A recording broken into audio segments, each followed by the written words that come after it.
მოგესალმებით ყველას ჩემს არხზე. იმედი მაქვს, რომ ყველანი ხართ ძალიან კარგად. დღეს არის ორშაბათი და ახლა არის დილის 10 საათი.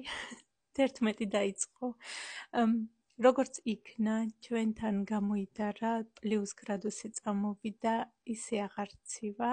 ახლა არის 5 გრადუსი და დღეს აუცილებლად მინდა რომ გავწმინდო ფანჯრები აქ მისაღებში და ჩემს საძინებელში. ასევე მინდა რომ ფარდები შევცვალო.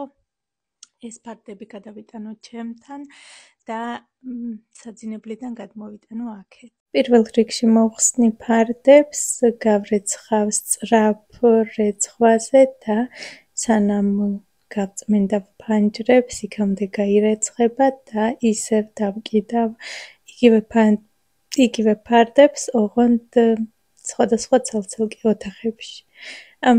ჩემს საძინებელში მორჩენილი იყო ეს მანათობელი და ბარემ ამასაც მოვხსნი და აღარ დავამაგრებ, რადგან უკვე აღარ გვჭირდება და აღარ ვrთავთ.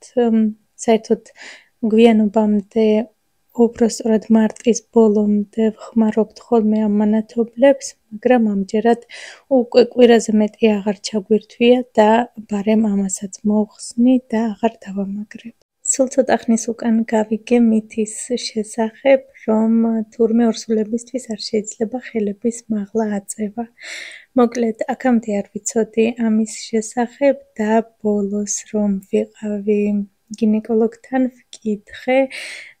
მოკლედ, ჩემს გინეკოლოგს გაეცინა ამაზე და მითხრა, რომ აბსოლუტურად ყველაფერი შეიძლება, თუ არ გრძნობს დედა დისკომფორტს ან ტკივილს, ყველაფრის გაკეთება შეიძლება. მე თავს კარგად ვგრძნობ, ასე რომ ვაგრძელებთ. ახლა მოვამზადებ ინტერნეტში ყველაზე გახმაურებულ ფანჯრების საწმენდს, რომელიც მზადდება სულ რაღაც 3 ინგრედიენტისგან და ეს არის პირველი შემთხვევა, როცა არ მაქვს დატესტილი და პირველად რაღაცას ვამზადებ, ისე რომ მე თვითონაც არ ვიცი რა გამოვა. დაგჭირდება ძმარი, ჭურჭლის სარეცხვის საშუალება და სარეცხვის დამარბილებელი. ყველაფერს ვიღებთ ერთი და იგივე პროპორციით, ვურევთ ერთმანეთში და საწმენდის საშუალებაც მზად არის. მე გამოვიყენე 5%-იანი ძმარი, იდეალური იქნებოდა 9%-იანი, მაგრამ რაც გვაქვს, იმას ვიყენებთ, ასეც იდეალური გამოვიდა გეტყვით წინასწარ. სიმართლე გითხრათ, ასეთი საშუალება მაქვს დამზადებული, ოღონდ ჭურჭლის სარეცხი მანქანის ჩასასხმელი საშუალებით იდეალური გამოვიდა და ვიფიქრე, რომ ამას მოვამზადებდი კამერის წინაშე და ამ რეცეპტს გაჩვენებდით. შემდეგ მივხვდი, რომ ყველას არ აქვს ჭურჭლის სარეცხი მანქანა საქართველოში და გადავწყვიტე, რომ რაიმე უფრო ხელმისაწვდომი მომეძებნა და ვიპოვე ეს საშუალება. შეგახსენებთ, საჭიროა მხოლოდ 3 ინგრედიენტი და წყლის დამატებას არ საჭიროებს. კარგად უნდა ავანჭყრიოთ, შევურიოთ ერთმანეთში და გამოვიყენოთ. ასევე დაგჭირდება 1 მცველი ტილო და 1 მშრალი ტილო. უნდა მივასხათ ეს საშუალება ფანჯარას, შემდეგ გავწმინდოთ მცველი ტილოთი და გავამშრალოთ მშრალი ტილოთი.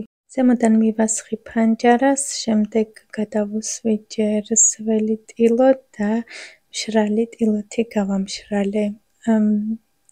თუ თქვენც ჩემსავით უზარმაზარი ფანჯრები გაქვთ, ასე ნახევარ-ნახევარი გააკეთეთ, რადგან მალე შრება და შემდეგ ლაქებს ტოვებს. როგორც ხედავთ, იდეალურად გაიწმინდა. ნახევრად გავწმინდე და აქვე ჩანს გაუწმენდავი ადგილი, ლაქებიანი და ესეც მხოლოდ ერთი მხარეა გაწმენდილი და უკვე ასე ლამაზად და იდეალურად გამოვიდა. დღეს ცოტა დილის კადრებიც გადავიღე, რომლებიც არ გამიხმოვანებია. ჩემი ყოველი დილა თითქმის ასე იწყება. ვიღვიძებ 6:30-ზე, ნიცას ვუკეთებთ მას, ეს ბოლო ხანია, თითქმის ყოველ დღე მთხოვს ლამაზად თმის გაკეთებას და ვერ წარმოიდგენთ როგორ მიხარია ასე რომ მთხოვს ხოლმე, რადგან ადრე ვაძალებდი, ვთხოვდი რომ გაეკეთებინა ლამაზად, მოკლედ ყოველდღიურად მინდოდა რომ ახალი საყურე გაეკეთებინა და თან სკოლაში არ უშლიან ასეთ რაღაცებს, პირიქით მანიკურებს ვუსმევდი ხოლმე და თვითონ არ უნდოდა. სულ მეუბნებოდა რომ სკოლაში მივდივარ იმისთვის კი არა რომ ლამაზი ვიყო, მივდივარ იმისთვის რომ ჭკვიანი ვიყო და ვისწავლო. მოკლედ ეს ბოლო ხანია, როგორც ჩანს წამოიზარდა თან უკვე მაღალ კლასებში რომ გადავიდა, უკვე იბრანჭება და მთხოვს ხოლმე ხან თმის გასწორებას, ხან თმის დახვევას და ამ დროს ჩემი და ჩემი დაიკოს თავი მახსენდება ხოლმე, მე და ნანა დილაობით ვდგებოდით და ამას გიყვებით სადღაც 15-16 წლის უკან ერთმანეთს ვუსწორებდით თმას ჩვეულებრივი სარეცხის საუთოვებელი უთოთი რადგან ხანდახან დრო არ გვქონდა რომ პატარა უთოთი ჩამოგვესწორებინა ხოლმე თმა თან ადრე არ იყო ისეთი მძლავრი უთოები და მოკლედ ჩვენთვის ასე უფრო სწრაფად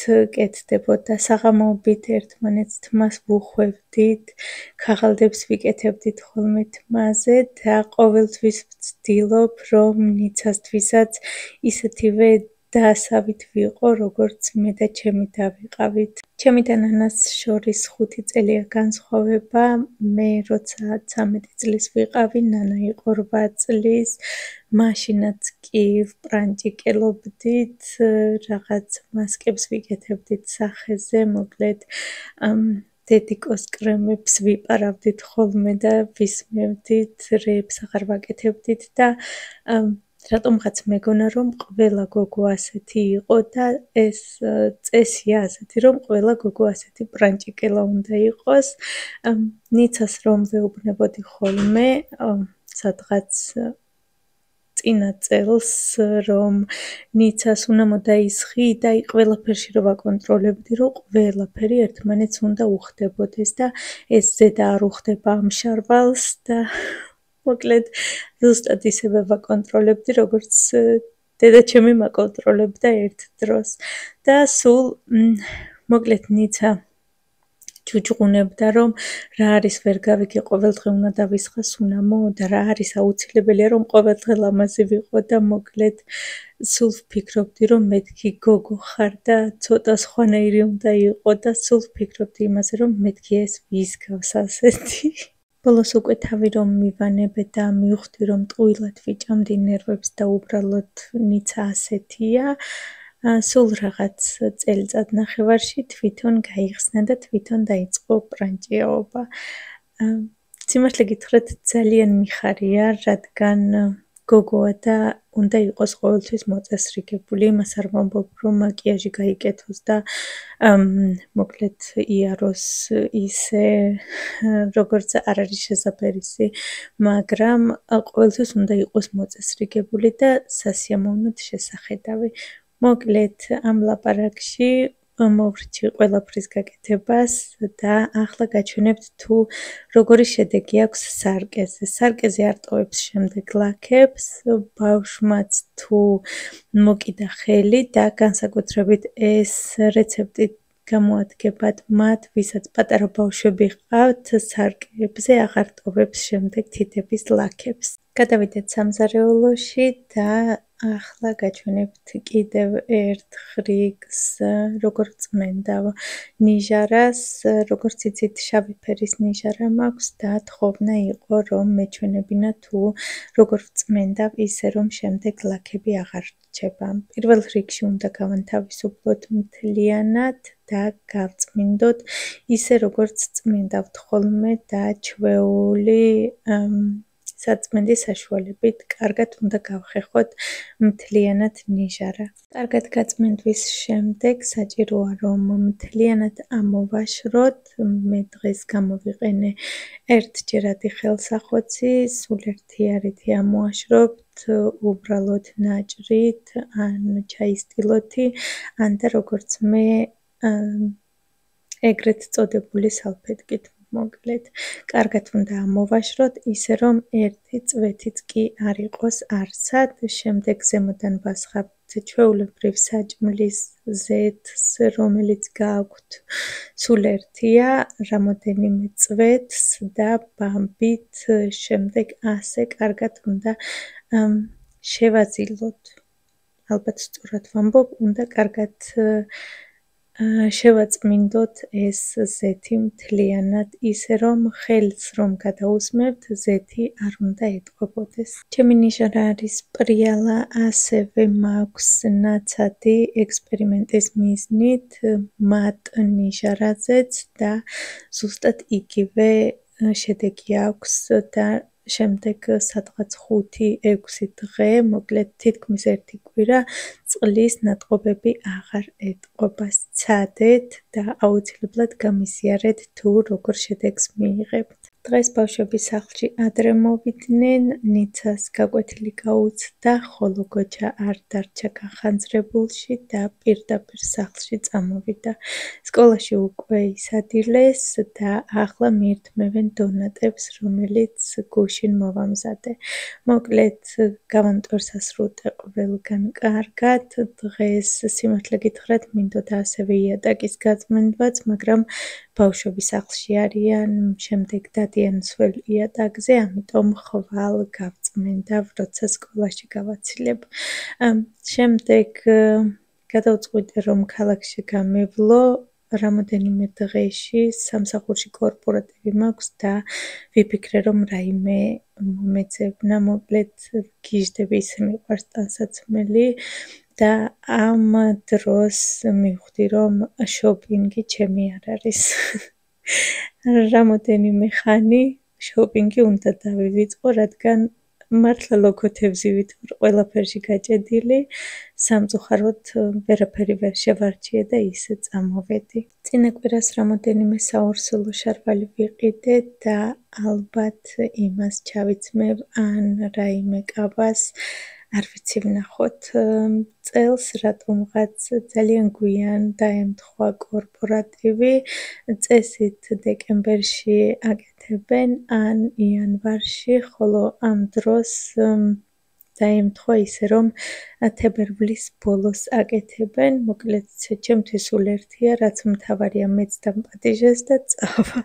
სახლში რომ წამოვედი, უკვე 6:30 იყო, დღეს სადილი არ მომიმზადებია, რადგან გუშინდელი სადილიც იყო, გუშინწინდელიც, მოკლედ ვთქვი, რომ მეთქი სანამ ამ ყველაფერს არ შეჭამთ, ახალს არაფერს გავაკეთებ, მაგრამ სახლში რომ მოვედი, იჯდნენ მშივრები, არ უნდათ გუშინდელის მირთმევა და დავაცხე მჭადები, ასევე მოვამზადე კიტრი პომიდორის სალათა ნიგვზით. ჩვენთან ჭადის ფქვილი არ იყიდება, ეს არის უბრალოდ სიმინდის ფქვილი, ეტყობა კიდეც როგორი ყვითელია, მაგრამ ასე თუ ისე წააგავს ჭადებს და მოკლედ ემიგრაციაში ესეც გემრიელი გამოდის. ავიღე უბრალოდ სიმინდის ფქვილი, გავურიე მაწვანი, გამაფხვირებელი, ცოტა მარილი და სულ ცოტა გაზიანი წყალი. მოვზილე ცომი და დავაცხე. რაც შეეხება სალათას, ავიღე გატარებული ნიგოზი, დავუმატე სუნელები, ყვითელი ყვავილი, ხმელი ქინძი, უცხო სუნელი და გამხმარი ნიორი, ასევე სულ ცოტა ძმარიც, კარგად ამოვურიე, შემდეგ ჩავაჭერი კიტრი და პომიდორი, ბოლოს მოვაყარე მარილი, ხახვი ასევე აუცილებელია და ზეთი.